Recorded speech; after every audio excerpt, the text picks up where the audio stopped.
Depuis plus de 20 ans, l'école marocaine enchaîne les réformes, les plans d'urgence, les feuilles de route et les programmes d'innovation. Pourtant, derrière cette succession de chantiers, une question demeure. Qu'est-ce qui change réellement dans la salle de classe? Le diagnostic, dressé par plusieurs évaluations internationales, reste préoccupant, notamment en lecture, en mathématiques et en sciences.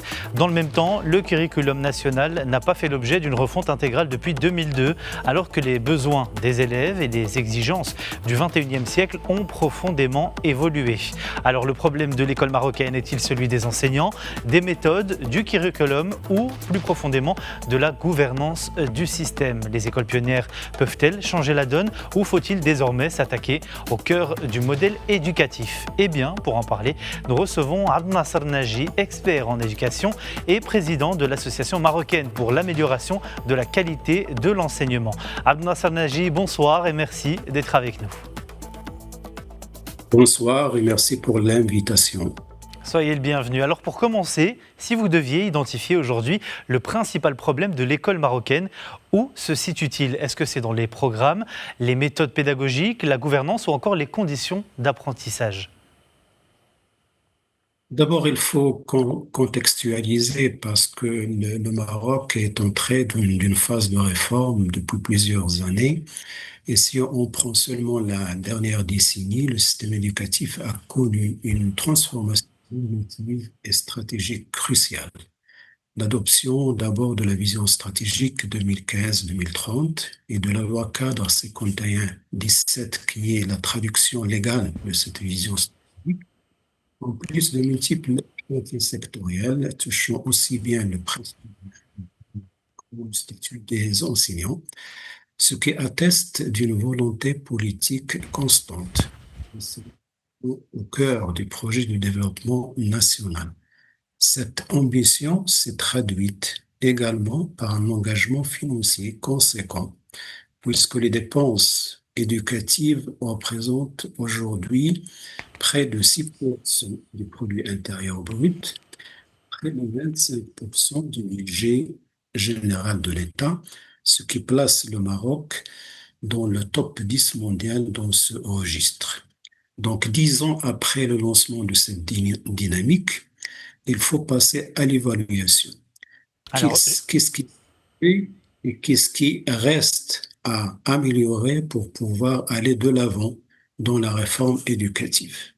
Alors justement, le Donc, Maroc multiplie les réformes depuis plusieurs années, voire plusieurs décennies, vous l'avez dit, depuis plus de 10 ans. Pourquoi est-ce que cette succession de réformes ne produit-elle pas encore une transformation suffisamment visible dans les classes? bon, il y a plusieurs raisons à cela. D'abord, on ne s'est pas passé correctement et avec efficacité de la stratégie à l'exécution, de la théorie à la mise en œuvre.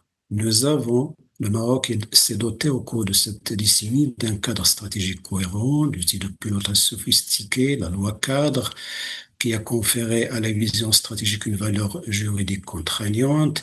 Et par ailleurs, on a un déploiement un système d'information Massar qui permet de suivre l'évolution des chantiers de réforme. Nous avons également un Conseil supérieur de l'éducation, de la formation et de la recherche scientifique qui donne des recommandations pour suivre la réforme. Il donne aussi, ou bien il fait des évaluations pour pouvoir voir est-ce que la réforme a été bien faite ou pas. Donc, là, n'a pas réussi à faire une avancée pour le système national parce qu'il y a plusieurs lacunes. La première lacune, qu'on peut dire qui est la racine de cet échec, réside dans une rupture au niveau de la mise en œuvre.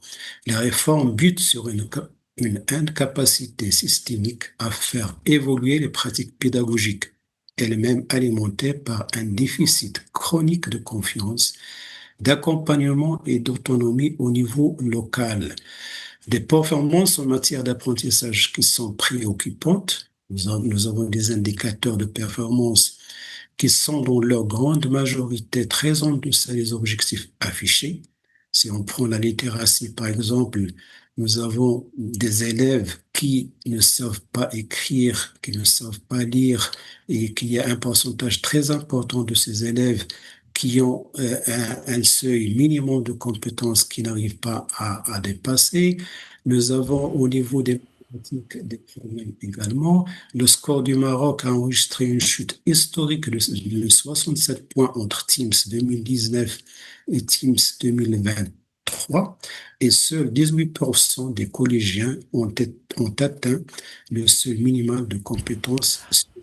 De manière générale, les résultats aux évaluations nationales et internationales stagnent à des niveaux très inférieurs à la moyenne, confirmant l'ampleur du fait à relever. Alors Au justement, Monsieur point de Nagy, excusez-moi de vous couper, on va revenir sur ces résultats un peu plus tard dans cet entretien, mais je voudrais revenir à présent sur le curriculum national qui n'a pas connu de refonte intégrale, et ce depuis 2002. Est-ce que selon vous aujourd'hui, c'est le principal verrou du système éducatif ? Pas seulement le curriculum, mais on peut dire que le moteur de chaque réforme, la base essentielle de la réforme, c'est le curriculum. Si on ne change pas le curriculum, c'est-à-dire les matières à enseigner, le contenu, les méthodes pédagogiques, on ne peut pas avancer dans une réforme. Et aujourd'hui, nous constatons que le curriculum national n'a pas changé depuis 25 ans. Donc, un quart de siècle que nous n'avons pas changé le curriculum, nous n'avons pas changé le contenu de formation pour les élèves à tous les niveaux, sauf pour le préscolaire et le primaire, il y avait quelques changements, mais je parle ici d'un changement systémique, d'un changement global du curriculum qui doit viser les compétences que les élèves doivent avoir à la fin de leur scolarité. Et ces Alors compétences, justement, le développement d'une nation. Justement, en tant qu'expert, vous insistez sur la nécessité d'une refonte circulaire systémique. Concrètement, selon vous, qu'est-ce qu'il faudrait changer en priorité dans les programmes marocains, justement ? D'abord, la méthode. Il faut changer l'approche. L'approche que nous avons aujourd'hui, c'est une approche qui se focalise uniquement sur ce qu'on appelle les fondamentaux, ou bien les compétences de base, c'est-à-dire la lecture, l'écriture et les mathématiques, pardon. Mais pour avoir un citoyen capable de relever les défis du développement de la nation, il faut viser plus haut, il faut viser les compétences hautes. Et ce qu'on entend par les compétences hautes, il faut que l'élève soit capable de réfléchir, il faut qu'il soit armé de l'esprit critique, il faut qu'il soit créatif, il faut qu'il soit capable de résoudre les problèmes complexes, et tout ça, ça ne s'apprend pas uniquement à travers les matières de base, mais il s'apprend à travers les pratiques pédagogiques qui doivent être innovantes. Aujourd'hui, nous avons des pratiques innovantes des pratiques pédagogiques qui ont été introduites dans le curriculum national, mais ce sont des pratiques pédagogiques qui ne donnent pas l'occasion à l'enseignant d'innover. Ce sont des pratiques pédagogiques qui sont dictées au niveau de l'administration centrale, et l'enseignant,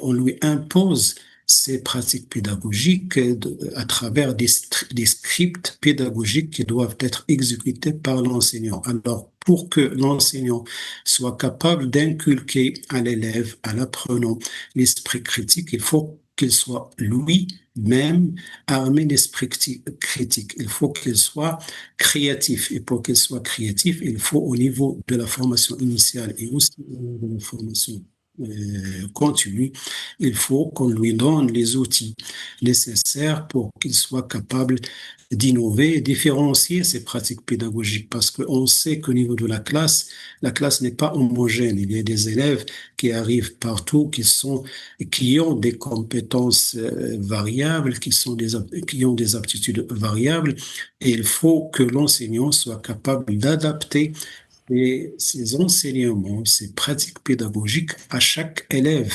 à chaque compétence qu'il doit développer au niveau de la classe. Malheureusement, Monsieur Nagy, Il existe également une rupture, on le remarque, entre les différents cycles scolaires, notamment lors du passage au collège. Est-ce que selon vous, il faudrait repenser les programmes d'une manière beaucoup plus cohérente, du primaire au secondaire ? C'est l'objectif principal de la révision d'un programme et d'un curriculum. On parle généralement d'un curriculum intégré.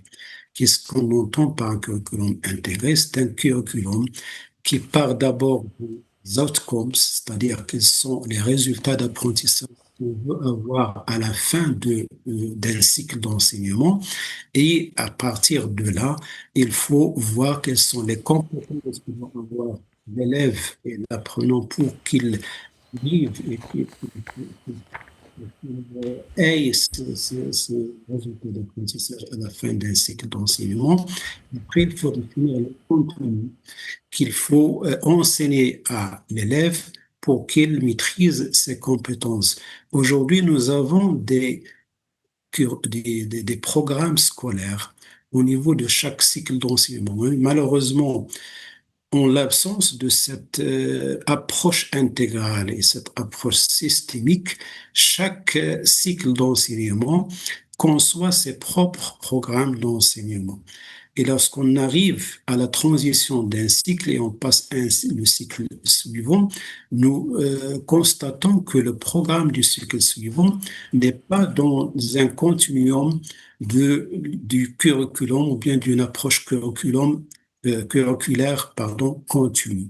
Il y a une rupture qui existe entre le programme du primaire et le collège, la même chose entre le programme du collège et le programme du lycée.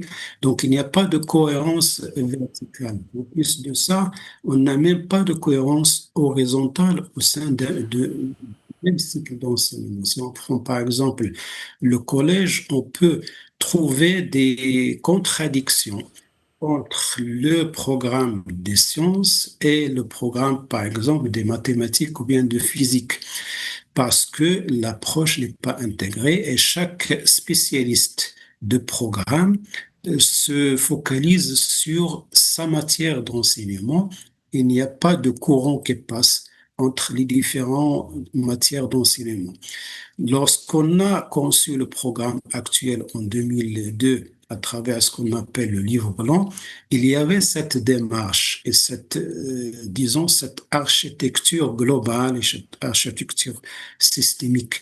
Mais malheureusement, cette démarche n'a pas été, on n'est pas allé jusqu'au bout de la démarche et le temps qui a été consacré à l'élaboration du livre blanc n'était pas suffisamment long pour pouvoir respecter les conditions nécessaires pour avoir un curriculum intégré, un curriculum systémique. Merci beaucoup Abd Nasser Naji pour votre analyse et d'avoir répondu à nos questions en direct depuis Rabat. Je rappelle que vous êtes expert en éducation et président de l'Association marocaine pour l'amélioration de la qualité de l'enseignement. Merci infiniment.